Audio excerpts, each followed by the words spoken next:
morning, everyone. Good morning.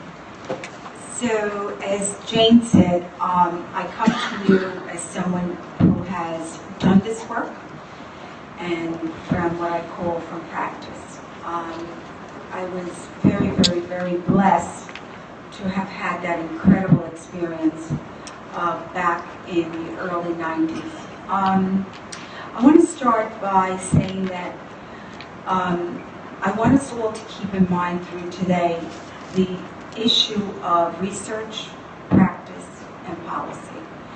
And our board is committed to creating policy based on research and based on practice, and not the other way around. Not creating policy and then trying to fit that into practice. So this morning, I just want to share a couple of my thinking with you about community schools, and I do see community schools as very important to the solution and the issues that we face today in terms of equity and social justice.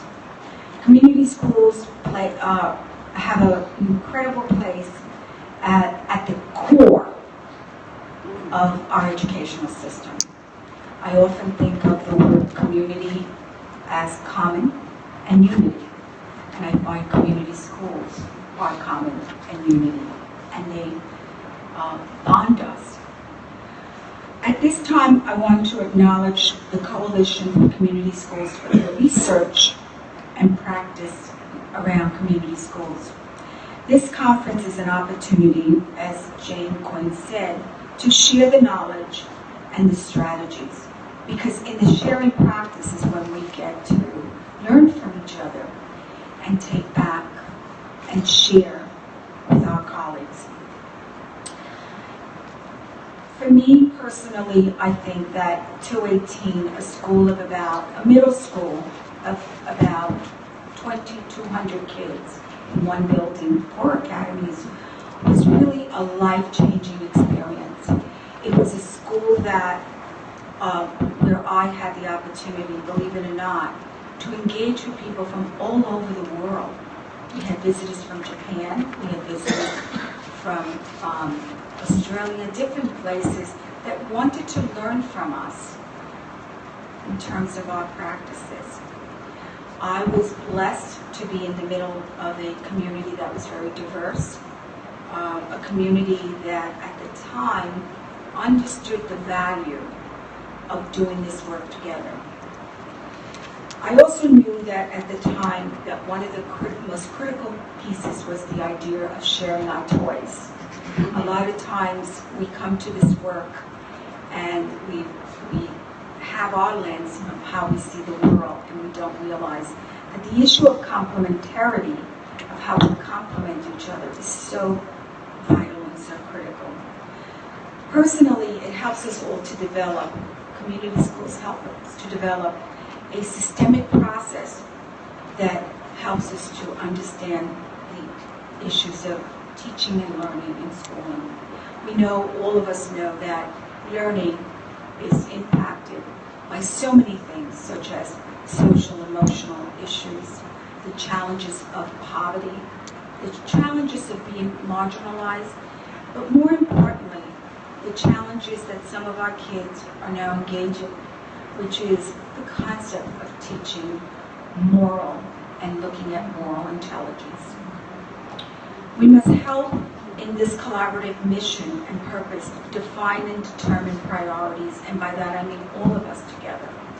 We must create connectiveness in terms of academic rigor and excellence, expectations, a sense of fairness and respect, mentoring, relationships. Our children more than ever need to understand the issue of building relationships. We must support, as I said, the social, the emotional, and the moral intelligence of our children. We must keep our children safe. We must create safe environments, physical environments that are engaging, encouraging, and welcoming.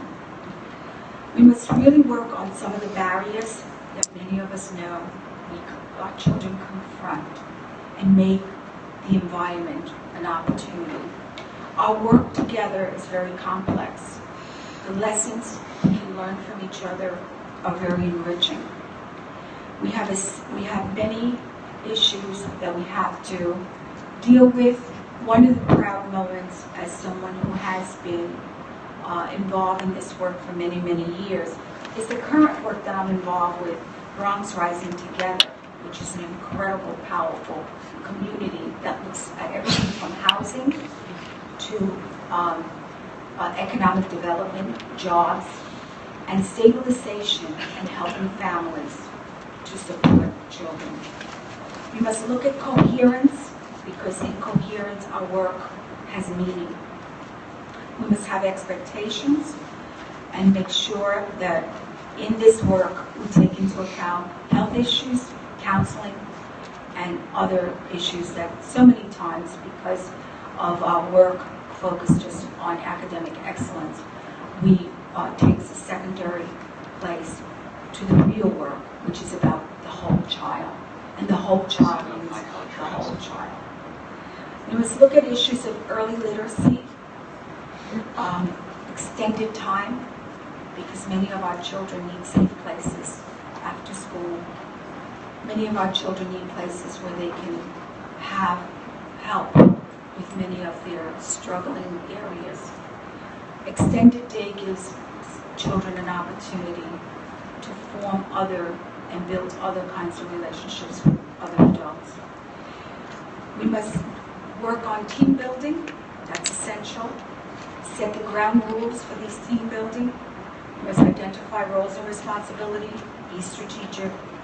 And again, we must make sure that we understand that all of us have a contribution and all of us have a value in this endeavor.